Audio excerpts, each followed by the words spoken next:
semua, perkenalkan kami dari kelompok 4 jurusan Ilmu Komunikasi Soft Skill yang terdiri dari Christopher, Jessica, Michelle, Mandy, dan Natasha. Hari ini akan mempresentasikan tentang kasus penistaan agama oleh Ahok.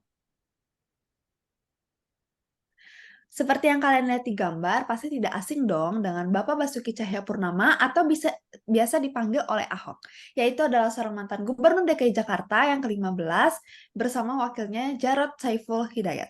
Ahok ini terkenal memiliki karakter yang tegas, terutama dalam pekerjaannya dan hasil kerjanya nyata seperti simpang semanggi, bus tingkat, penerapan e-budgeting, dan masih banyak lainnya. Next. Ini berikut video kasus Ahok. Percaya sama orang kan bisa aja dalam hati kecil Bapak Ibu nggak bisa pilih saya. Ya kan dibohongin pakai surat Al-Maidah 51 macam-macam gitu. Itu hak Bapak Ibu. Dari videonya bisa kita simpulkan bahwa Ahok ditetapkan menjadi tersangka atas tuduhan penistaan agama dan dipenjara selama 2 tahun.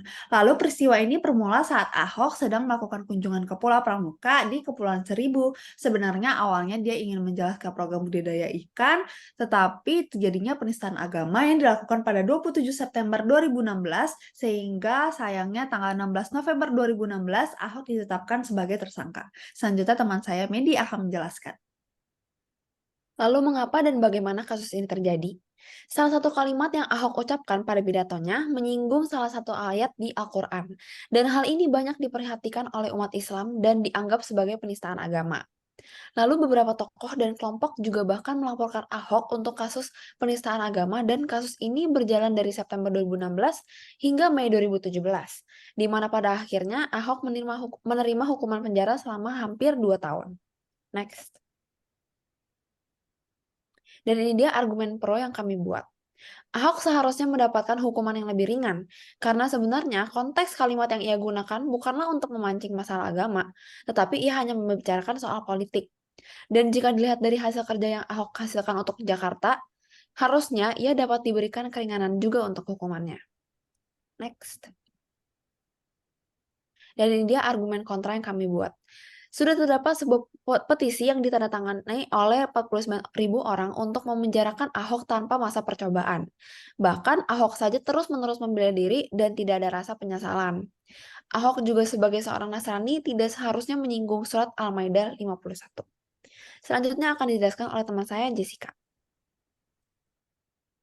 Kami menemukan beberapa klaim dari beberapa kalimat dalam artikel. Yang pertama ada klaim nilai. Dari kalimat, ribuan orang dari seluruh Indonesia memenuhi area sekitar Istana Negara untuk menuntut Ahok segera diproses hukum.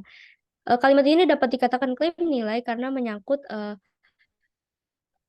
moral. Kemudian ada klaim faktual dari kalimat persidangan perdana Ahok berlangsung pada 13 Desember 2016 yang digelar di bekas Pengadilan Negeri Jakarta Pusat, Jalan Gajah Mada.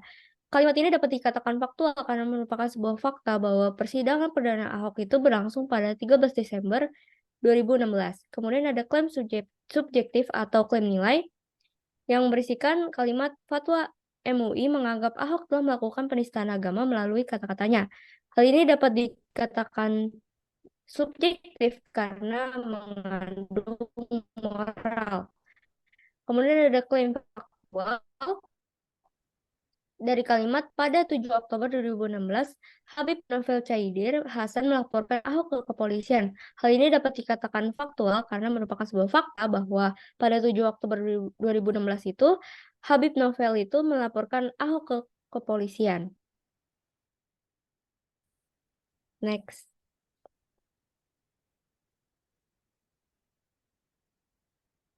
Kemudian kami menemukan 5 pola deduktif spesifik. Yang pertama ada modus ponens.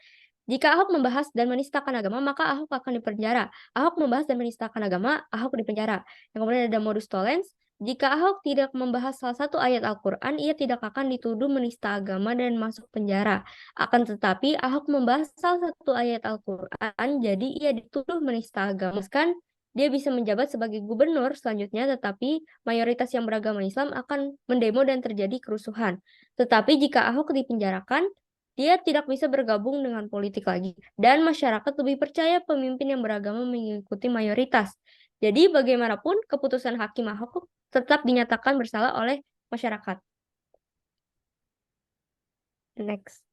Selanjutnya ada disjuntif. Meskipun menimbulkan pro dan kontra, apakah Ahok dinyatakan bersalah atau tidak bersalah?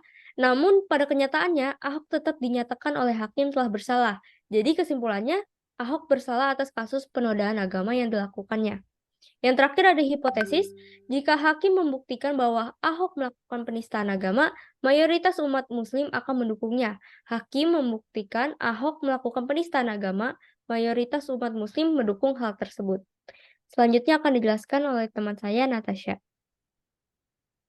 Selanjutnya, saya akan membahas mengenai argumen induktif spesifik, yaitu kausalitas yang menyangkut hubungan sebab akibat antara dua atau lebih peristiwa. Pada kasus ini, Ahok adalah seorang gubernur DKI Jakarta yang sangat dikagumi oleh para masyarakat dan jajarannya dengan kinerja beliau yang sangat jujur dan juga transparan. Ahok adalah seorang gubernur DKI Jakarta yang sangat dikagumi oleh para masyarakat dan jajarannya. Dengan kinerja beliau yang sangat jujur dan transparan, banyak masyarakat yang suka dengannya. Namun beliau juga terlalu tegas dan bicara tanpa berpikir panjang sehingga membuat banyak orang tidak begitu menyukai dirinya. Karena hal tersebut mengakibatkan dirinya harus dilaporkan ke Majelis Ulama Indonesia Sumatera Selatan dan membuat dirinya dinyatakan bersalah atas penistaan agama sehingga ia berakhir dengan pidana penjara selama 1 tahun 8 bulan. Next. Selanjutnya terdapat analogi, di mana analogi ini kami buat sesuai dengan fakta yang ada terhadap kasus penistaan agama oleh Ahok. Dan perdebatan mengenai kasus penistaan Ahok menimbulkan berbagai kontroversi. Kaum pembela Ahok mengakui bahwa tindakan Ahok sama sekali tidak menistakan agama. Sebaliknya, kaum pembela Islam mengaku bahwa perbuatan Ahok sebagai penistaan dan penghinaan terhadap surat Al-Maidah 51. Kedua kubu ini saling beradu debat di media sosial. Para kaum pembela Islam tidak terima jika agamanya telah dinodai melalui pembicaraan Ahok dan mereka ingin mengusut tuntas kasusnya hingga Ahok dipenjara. Namun jika kasus ini tidak berjalan lancar dan tidak berjalan sesuai dengan keinginan dari para kaum yang memprotes Ahok, maka mereka dapat menimbulkan kegaduhan yang lebih besar di Indonesia. Selanjutnya akan dilanjutkan dengan teman saya, Christopher. Berikutnya adalah mengenai kesesatan informal, di mana di sini terbagi menjadi 2 argumen, yaitu ad baculum dan juga ad verbundiam. Di mana di sini kami mengutip dari salah satu berita, yaitu melalui argumen ad baculum dikatakan bahwa ribuan orang dari seluruh Indonesia memenuhi area sekitar Istana Negara untuk menuntut Ahok segera diproses hukum.